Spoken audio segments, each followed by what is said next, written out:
igsuon, niya nasab ako karon niya na sa magisgot aron magisgot-isgot sa mga pulong sa Ginoo.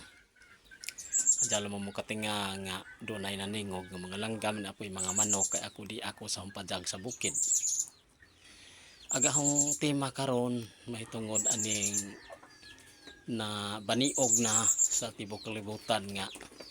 ang mga CFD nagpakita nga adunay mga basahon sa atong mga igsuon nga mga dili katoliko nga sama sa Seventh Adventist kung sa Badista nga nagaingon nga mobalik si Kristo sa Mayo 15, 2025 apan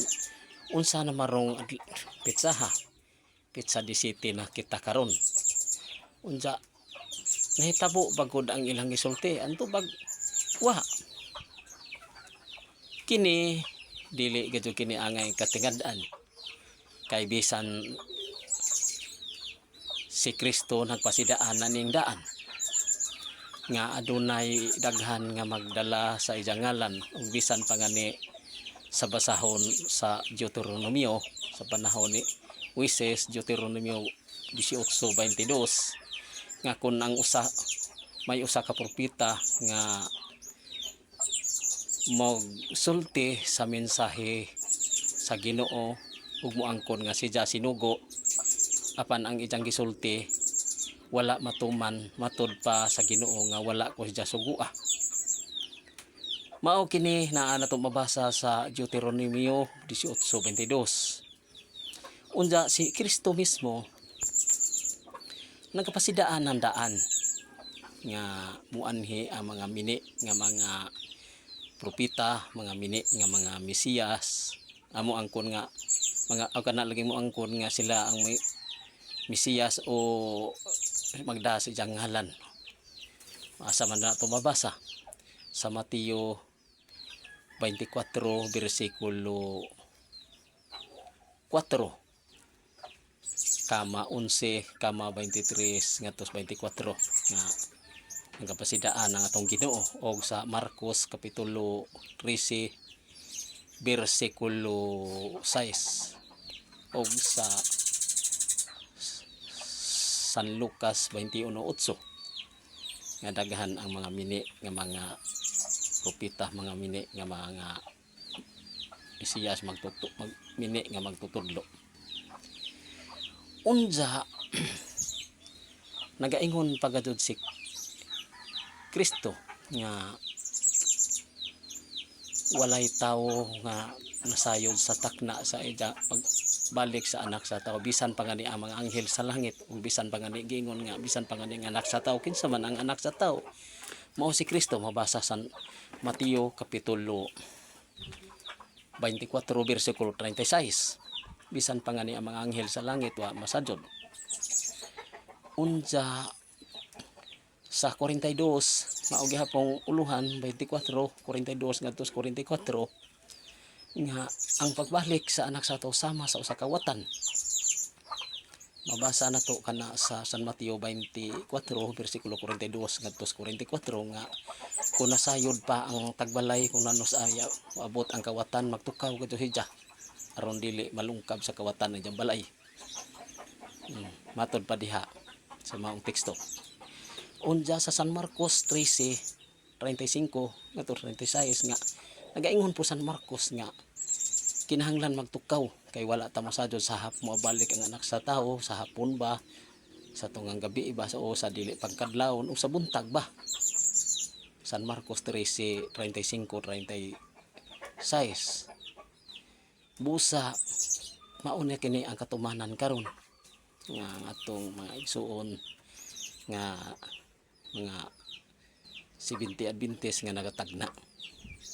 Unsa man kini magtagna-tagna? Supak ba kini sa Ginoo? Kung ato gadyo kanang tukion kana magtagna-tagna nga wa matuman mao kanay matawag og anak sa yawa.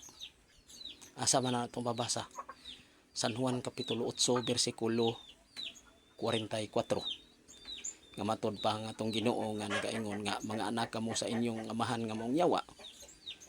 o mamumuno siya og bakakon og amahan sa tanang bakak o maunay nahitabo karon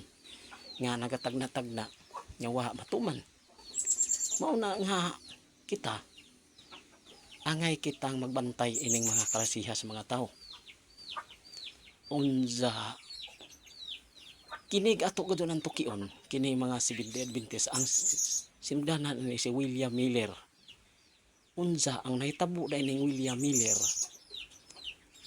Nagatagna po ni siya nga si Kristo mubalik sa Marso 21 tuig 1843 ngadto sa tuig sa Marso pod 21 1844 ug mautog iyang mga sakop nga nakakabig man dinhi siya atong panahon na og 10,000. Gibaligya ang ilang mga kabutangan unsa nagapaabot sila sa pagbalik ni Kristo ang nahitabo hingabot na lamang ang maong buwan ug maong tuig wa matuman ug mao kana dinha pud kana si Ellen Goldwhite mibidya pod sa iyang pundok ni William Miller ug nagtukod na pod og laing pundok. Mao na diha ang ato gud nang tukion sa kasaysayan mga igsuon ko diha ni Kristo. Unsa dili kay si kuan ra dahi kini ra dahing mga pastor sa Seventh-day Adventist ang nagatagna nini nga mobalik si Kristo. Ang mga saksing Hiuba pod sama ni Charles ta si Russell nga sa 18 Oktubre 1874 nagatudlo pod ang mga saksi nga si Russell nga si Kristo gid ang mga apostoles na malik sa kalibutan ngadtong tuig 1874 ug ni ana matud pa dinhi sa kalibutan unsa mismo pod sa wa man matuman ida na pong giuswag sa 1914 sa naapagoy na hitabo ang pagwa kay mao na nay giingon lagi sa katumanan ni Kristo nga walay tawo nga nasayod kun kanus moabot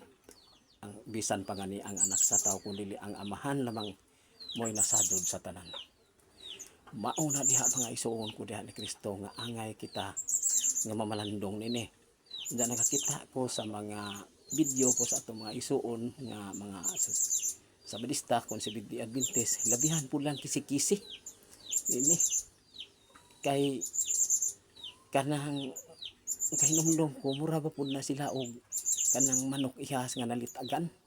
kung nakasuhito pa lamang og mausay pormaan ng manok ihas nga litagan nga ara gid kupo-kupo nga hinumduman na to kanang manok ihas nga magkupo-kupo nga na gusto gid siya nga makabuhi og aron mahiladyo sa tao kay mahadlok malagig tao mao po na nahitabo nga diha pod sa kana ang tanawan sila mga video nga pirte po nilang kuan kana na ang umistorya pa rin kamot nga murang nangugat nga nigliog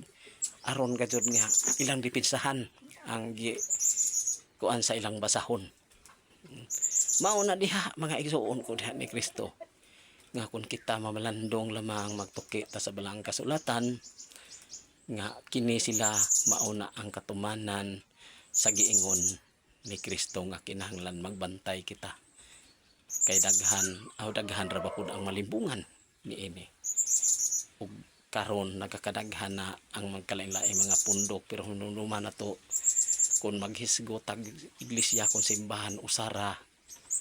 ang gitukod sa Ginoo nga mao nga ang iglesia Katolika Apostolika Romana kay hinumduman na to nga kining mga